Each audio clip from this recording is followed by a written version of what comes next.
Okay, so we're gonna remove the remove the trampoline. The trampoline, they show the trampoline one. So remove that out the way to make room for the tent. So let's have a look in here. What's inside the tent? So it comes with this nice little bag, a big bag, and it's quite heavy actually. Yeah. It's 26.2 kilograms. So I don't know which one's heavier, the air beam or this one. But my air beam was 5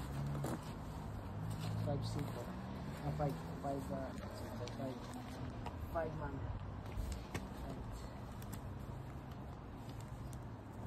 so it's very neatly tucked in inside the bag. Sorry. Cut. Cut.